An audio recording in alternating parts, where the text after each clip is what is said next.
안녕하세요. 민중당 남동호입니다. 동글이 동호가 소개하는 불평등 브레이킹 리더북 시간이 돌아왔습니다. 저번 시간에 이어 오늘은 금융개혁 회사의 본질 2부를 시작하려고 하는데요. 지난 시간에 서로 다른 개념인 재산권과 계약권이 어떻게 섞이게 되었는지, 그리고 그 대표적인 사례로 회사와 주주와의 관계를 살펴보았는데요. 이렇게 재산권과 계약권이 이종으로 교배된 사례는 또 존재합니다. 바로 은행입니다.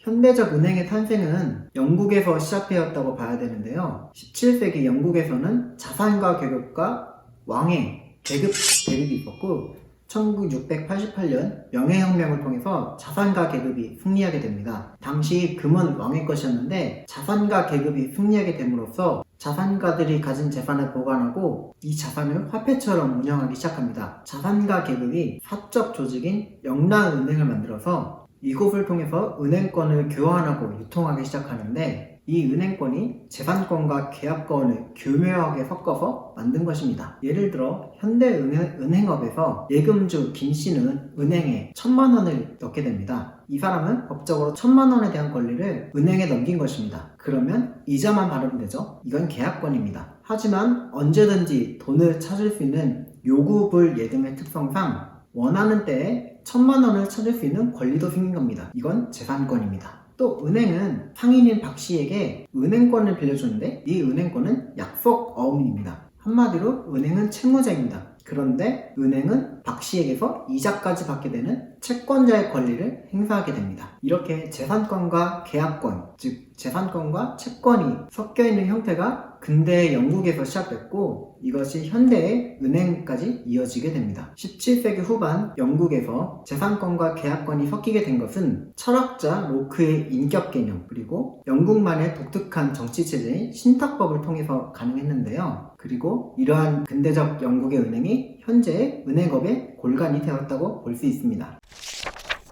그러면 이게 왜 문제냐? 현재 금융 시스템이 왜 문제인 거냐? 재산권이란 절대적이고 배타적인 권리를 특정 개인에게 법적으로 정치적으로 부여해주는 행위인데 이 재산권은 소수가 누린다는 겁니다. 모두가 누리는 것이 아니라요.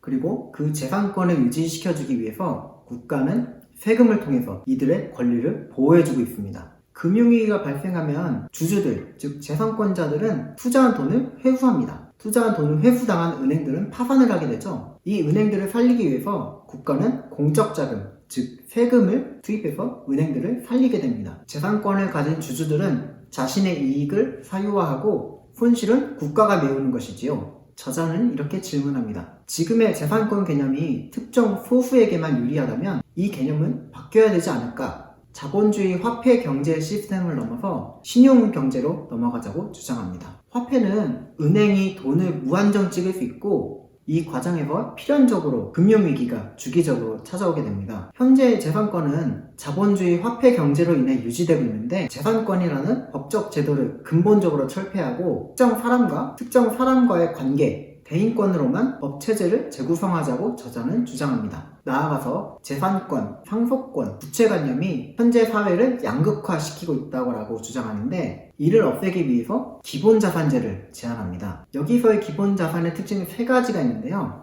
첫 번째, 개인의 부채를 갚는데 쓰지 아니한다. 두 번째, 협동조합에 투자한다. 세 번째, 본인이 사망했을 시에 사회에 상속한다. 이 3가지의 특징을 가지고 있습니다. 필자는 이 3가지를 바탕으로 기본자산제를 주장합니다. 최근 한국 사회에서는 기본소득제를 넘어서 기본자산제에 대한 논의가 이루어지고 있는데요. 저는 처음에 기본자산제를 들었을 때 나에게 자산이 오는구나 라고 생각해서 좋다 혹은 나쁘다 이렇게만 판단을 했었습니다. 근데 이 책을 보면서 왜 기본자산제가 필요한지에 대한 이해가 됐던 것 같습니다.